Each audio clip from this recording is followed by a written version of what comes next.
अभी एक विवाद आ गया तो उस विवाद पर नहीं जाना चाहता। जब वो हज का सब्सिडी खत्म हुई तो कुंभ मेले का विषय आ गया।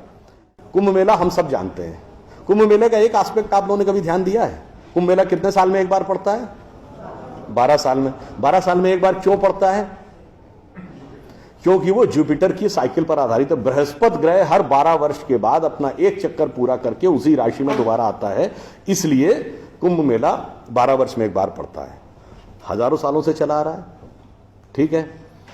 तो इसका मतलब हमको पता था ना कि बृहस्पति की साइकिल 12 साल की है। इनको तो अभी 100 साल पहले पता चला कि बृहस्पति की साइकिल 12 साल की है। और उसके बाद हमको समझा दिया जाता है नहीं साहब हम अनसाइंटिफिक थे।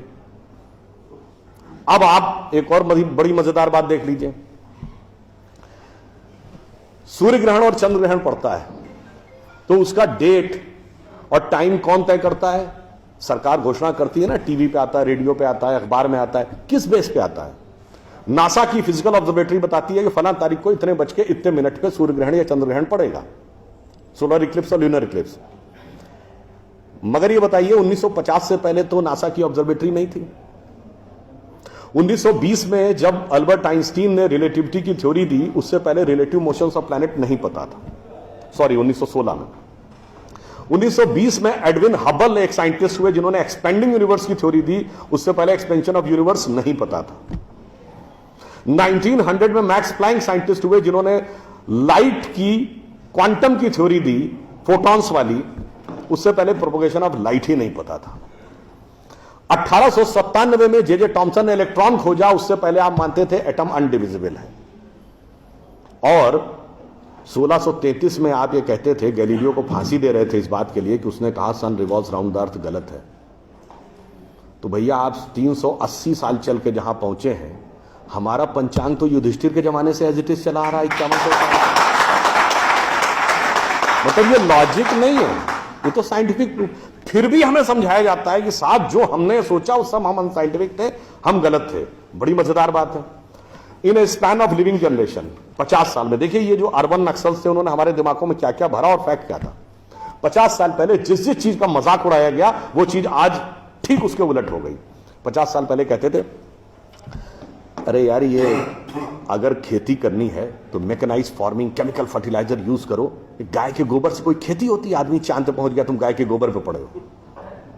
आज नहीं, ऑर्गेनिक फार्मिंग की तरफ। 50 साल पहले क्या कहते थे?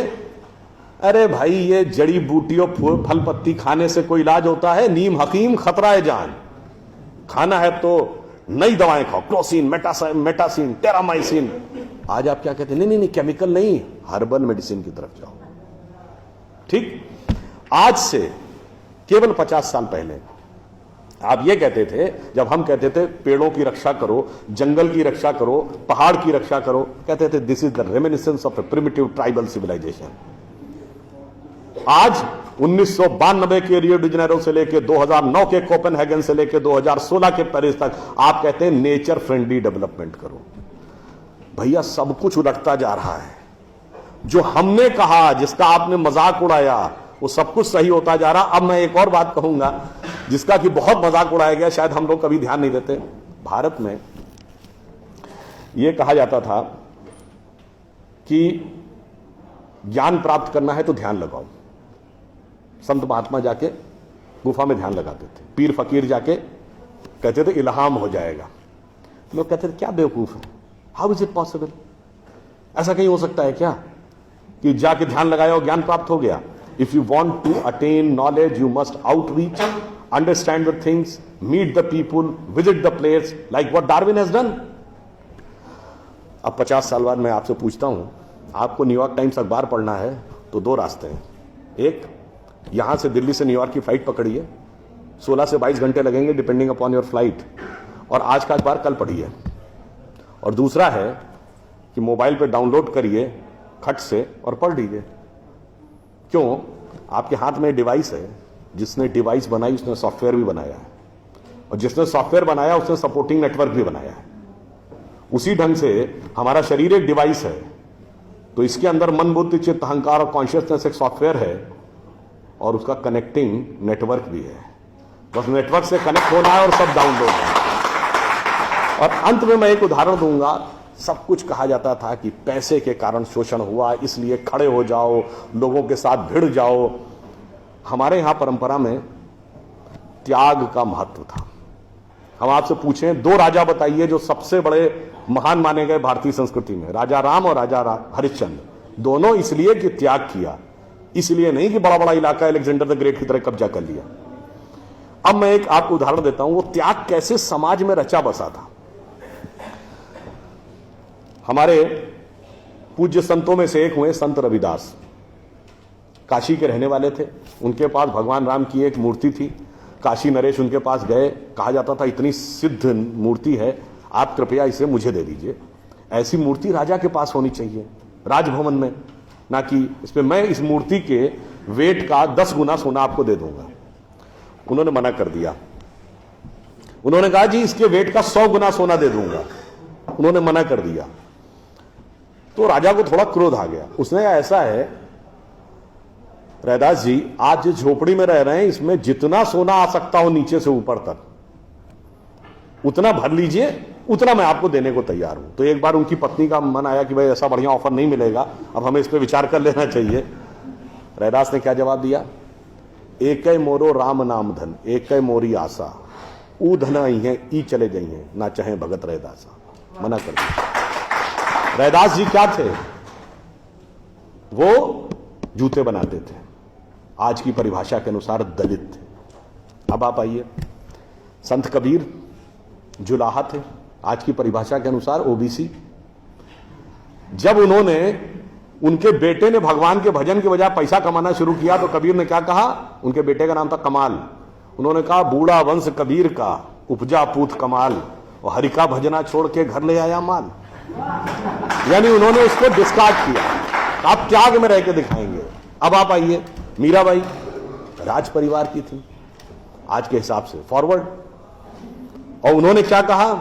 पायो जी मैंने राम रतन धन पायो, और जन्म जन्म की पूंजी पाई बाकी सबे लुटायो। उन्होंने भी पैसे की तरफ नहीं रहा। और अंत में ये सब एक ही कंटेम्परेरी है, तुलसीदास जिन्होंने रामचरितमानस लिखी, वो ब्राह्मण थे, फॉरवर्ड आज के जमाने के हिसाब से। कहा जाता अकबर उनके पास गए। अकबर ने कहा कि आप हमारे दरबार में आकर स्थान ग्रहण करिए, हम आपको 60,000 की मनसबदारी देंगे। उस जमाने में मनसबदारी एक रैंक होती थी। तो जैसे 40,000 की मनसबदारी वॉज मैक्सिमम, 60,000 का मतलब हुआ कि राजा के बाद सबसे बड़ा स्टेटस आपका होगा। तो तुलसी ने क्या जवाब दिया? हम तो सेवक राम के हियो धरो दरबार, हमारे तो हृदय में भगवान राम का दरबार धरा हुआ है। तुलसी का अब होएंगे नर के मनसबदार। ये मैंने क्यों बताया? जो बातें ये अर्बन नक्सलिस्ट समझाते हैं कि शोषण किया गया, कैपिटलिज्म किया गया, अगर मार्क्स ने कहा धर्म एक अफीम है जो गरीबों को पिला दी जाती है ताकि अमीर उस पर हुकूमत करता रहे, पर यहां ऐसा नहीं था। मैंने दिखाया समाज का निचला वर्ग हो, मध्यम वर्ग हो, उच्च वर्ग हो, राज करने वाला वर्ग हो, सबने कहा जो त्याग करेगा वो महान होगा। इसीलिए हमारे यहां महात्मा गांधी महान हुए, ना कि प्रधानमंत्री रहने वाले नेहरू महान। तो इसलिए मैं अंत में ये कहूंगा आप सभी लोगों से कि ये जो मायावी रावण साधु का वेश बना के आता है, सूक्ष्म दृष्टि से इसको समझिए और आश्वस्त रहिए कि वो चाहे कितना भी मायावी हो, अंत में विजय हमारी ही होगी, क्योंकि हम आज दुनिया के यंगेस्ट नेशन है। जैसा अभी नलपत जी ने कहा ना कि भाई people like us we are in minority. हम देश दुनिया के सबसे युवा देश हैं, यह सत्य है, मगर यह अर्ध सत्य है। हम सबसे युवा देश और सबसे प्राचीन सभ्यता है। We are the youngest nation and the oldest civilisation. तो एक गौरवशाली हमारा भूतकाल है और एक शानदार भविष्य है जो हमारी प्रतीक्षा कर रहा है। बस बीच के इस माया के प्रपंचों को से हम बचे रहें तो कहीं कोई संदेह नहीं। एक पंक्ति कहकर समाप्त करूंगा कि गौरवशाली था भूत, भविष्य भी महान है, अगर संभालें आप उसे जो वर्तमान है। धन्यवाद।